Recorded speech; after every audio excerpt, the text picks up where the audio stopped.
Alright, how's it going everybody? My name is Infamous Isaac and I'm here with a video on BoJack Horseman. Probably the final video because I'm not doing a tier list for it and I don't think there's anything else I really can make on it without like dragging it or something because I'm not like a BoJack Horseman channel or something. But I wanted to talk about it one final video like the same thing I did with Berserk.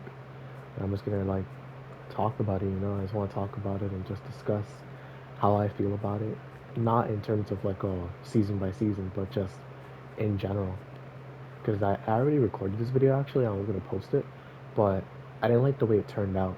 I feel like it got too personal and mushy, where it wasn't even about BoJack Horseman anymore. I felt like I was just venting, and it was like, nah, I don't like that. So I'm gonna just try to do my best to stay centered. But yeah, BoJack Horseman, right? This show, I am gonna say, that doesn't mean that I'm not gonna get a little personal, but it connects back to this show, I promise. But this show showed me that everybody has that voice inside their head where it's just negative, it's pessimism, all that, and it made me feel a little better because I have that where I have low self-esteem, so that voice is well, I don't want to make it sound like I'm diagnosing myself because it's not a diagnosis, but I'm not very confident, and I am confident in something that I'm very passionate about like this, but I have that voice, that's always doubting myself and that's always being negative and it hurts, it hurts because it can just stop me from doing things I may want to do or things that I don't want to do but I need to do for myself to improve, and that stuff is there. And obviously like that voice is different for everybody. Like how it was portrayed in BoJack where BoJack is just always negative to himself because of the things that he's done and just how he's 50 and he hasn't really improved himself. He's not doing better or doing as good as other people are in his life. And it's just like, oh shoot, that's crazy. But it showed me just how you can take that voice and you can just not ignore it, but live with it and try to do as best as you can as long as you don't let it influence your life. And that's different for everybody. Everybody needs help. Well, everybody may or may not need help. Everybody can approach things differently. But it just showed me how you can live with that and you can improve even then. And maybe the voice will get quieter. But I don't know. I just found that very interesting how they handle it. Like in the stupid piece of crap episode, I thought like the way they handled that was really cool. And speaking of like those type of episodes, this show had a lot of insights and interesting takes on just things in general, like whether it's Hollywood, where how plastic and fake it is, how a man or a woman, either one, can do something obscenely horrible, and they can do an interview, and then the one next thing you know, it's gone, it disappeared. Like people will remember, but people won't care, and that's just the thing with Hollywood and the internet, where it will be a big deal for like a week, 2 weeks, maybe even a month, but it'll be gone the next. And it's just like it's true. People are so quick to forget until the next thing comes up because they're just waiting for the next thing to come up. And it's super interesting because Hollywood does things to people, from what I can tell, where it changes them and it desensitizes them to certain things and kind of makes them less human. When you have so much, what do you do to feel anything? Like what do you give to the man that has everything? And it's that type of thing where imagine if you earned $1 million a week, right? You'd have so much money you wouldn't even know what to do with. Once all of your problems are done and taken care of, at least all of your money problems are done, what leaves, what does that leave you with, right? And in BoJack, it shows doesn't leave you with much of anything except yourself. And if you aren't a good person and you start to realize, you start to think, and you start seeing the mistakes that you made or the people that you've hurt, you you start filling that void and that depression in a sense with substances and drugs and just ways to get away from it to feel something again, even if it's well not again but even if it's good or bad, you start feeling something. And it's why most people in Hollywood or in the rap industry or music industry. Excuse me. I don't want to just section off rap, like music industry period, die early, whether it's because of overdosing on drugs or suicide or stuff like that. It's just they have their vices. I'm not trying to put it like, oh, being rich and famous makes you a bad person, or being rich and famous makes you it affects your emotional stability. I don't want it to be like, oh, I know the end all be all. It's just interesting to see how many times that happens more often than not, because that's not the end all killer of people. There's also gun violence, how that happens a lot, more specifically in the rap industry, where people get gunned down because of their past, and that brings me to the next thing, the past. How people can try to change, but their past always comes back. Like that's one thing that I liked about BoJack Horseman was how BoJack's past, which we witnessed by the way, we witnessed a lot of actions that he does, that he takes, come back to bite him in later seasons. So it's like, oh shoot, man, you really can't escape your past, and that sucks because we know he's trying to change, but that doesn't mean that he's excused for what he's done. Like some people will view that as, yeah, he's a different person. That doesn't mean that different or that person from the past didn't exist. He still did those things, and it sucks. Like it generally sucks because watching him do those things hurts because we always know at the end of it all, he's gonna be the one left to pick up the pieces of his own mistakes, of his own actions, picking up the consequences. And it's just like, you could have avoided this. You genuinely could have avoided this, but you were in such a bender, in such turmoil that you didn't see. You didn't see forward. You only saw the present. And the best example of that was in Sarah Lynn's episode, like That's Too Much Man, where he's explaining to himself, like, oh, all that matters is now. Who cares about the present or even the past or the future? All that matters is now. But that's a good mantra, but not for you because you're using that as an escape to not worry about the consequences of the future and the repercussions of your past. You know, you use that as an excuse and not as a mantra to live your life. Like there's a difference between what BoJack's doing and what other people do in a healthy way. And it's just like you look at such a character that's clearly not a good guy, but who tries to change in the later seasons, but is caught by the past actions. It's like you have him compared to like Walter White, who again didn't try to change. It's just like shoot, man. BoJack tried to, and he still got punished for it because you can't escape what you've done. The past will always haunt you, and that's scary. That's genuinely scary. That's why it's just, I guess, the present. Like he said, is the most important thing because worrying about the past so much means that you can't learn from it. You have to learn from it instead of worrying about it. That's the only way that you'll grow. So you can live the present and make the future. It's like, shoot, that's crazy. But one thing I didn't talk about was my favorite characters and just story arcs. Because my friend was asking me, like, oh, who's your favorite story arc in the show so far? And, like, first I said BoJack, and, well, yeah, because we see him the most. But second, if BoJack wasn't included in that list, Princess Carolyn. And he agreed with me, like, yeah, Princess Carolyn's his favorite character. And I don't disagree. Like, I can see why he would say that. Princess Carolyn's fire. Genuinely one of the best characters I've seen in a long time. She cares too much about other people to the point where she sacrifices her own well-being and her own life, her own social life. And it's just like, dang, man, she cares too much, and it hurts because what does that leave her with?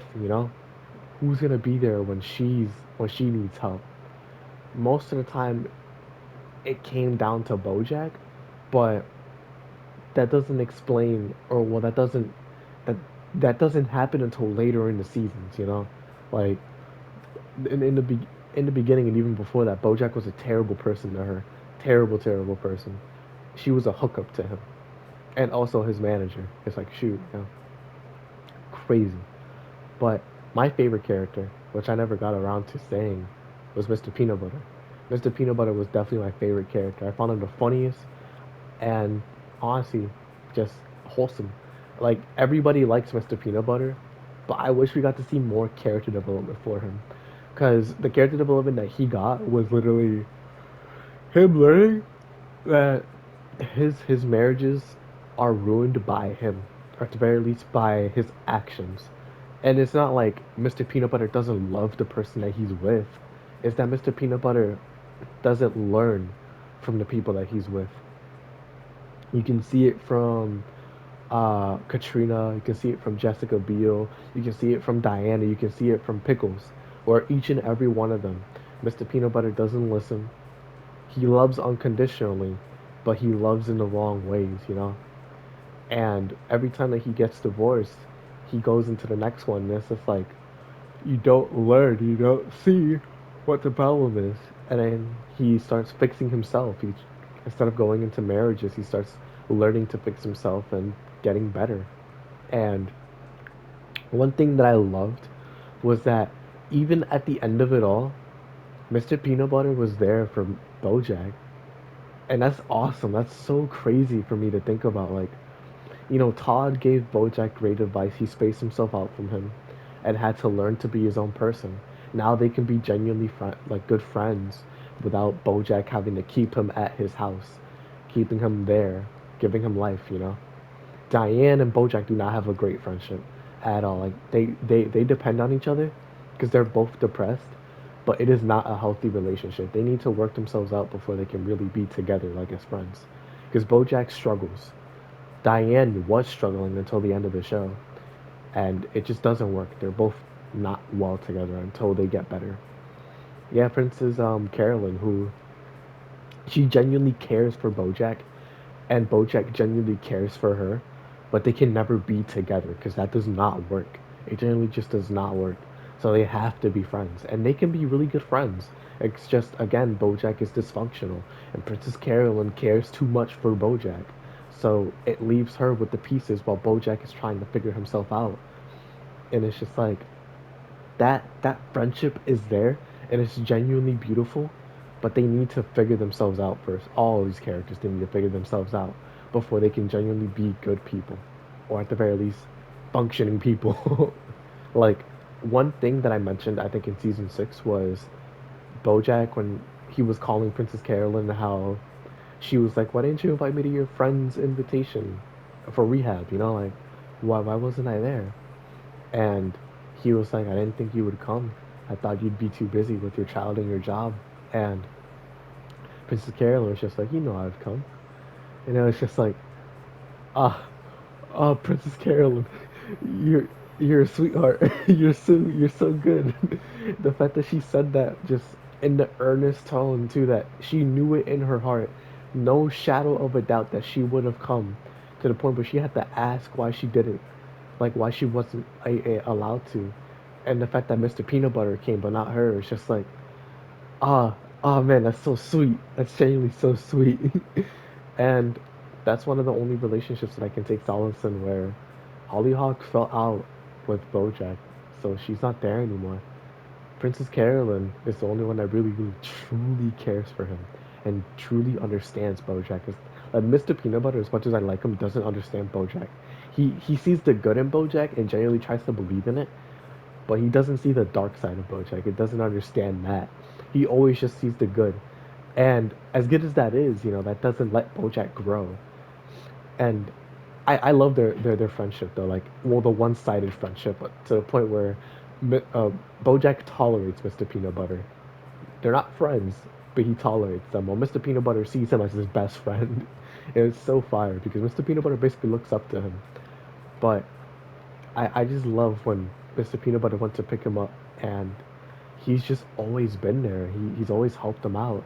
Let BoJack stay at Mr. Peanut Butter's house. Like helped them out during the Filbert stuff where he choked Gina, and it's just like he's always stayed there, and that's so fire. He's genuinely a loyal dog, and that's so cool to me.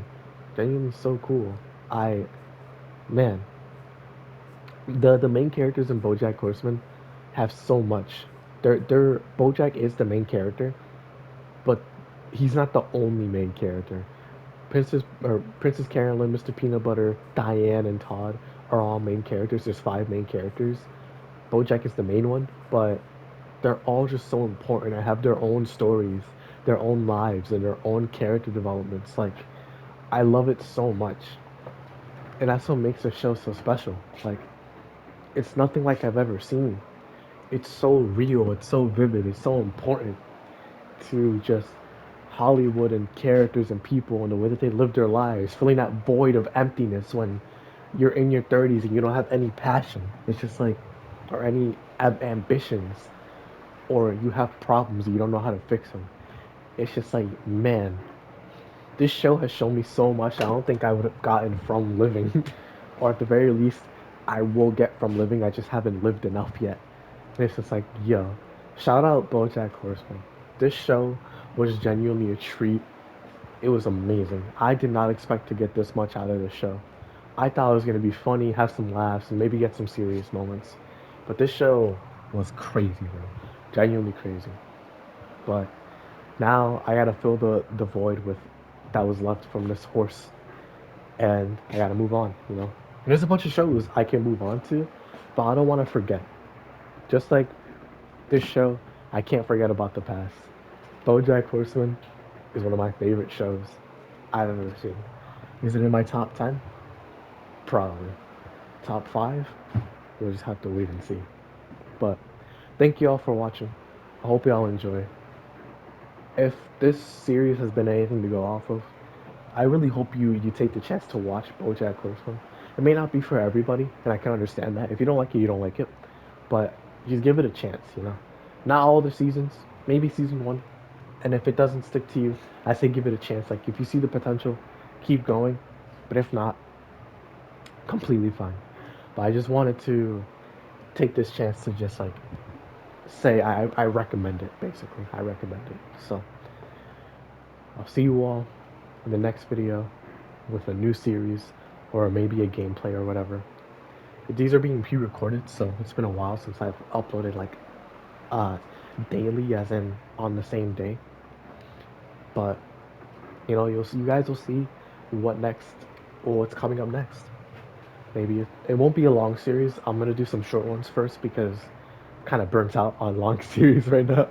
Like, there's a bunch that I can go into that they're just long, man. Like, they're just really long. So I'm gonna take a little break from that and just catch up to some shows that I've been wanting to watch for a long time.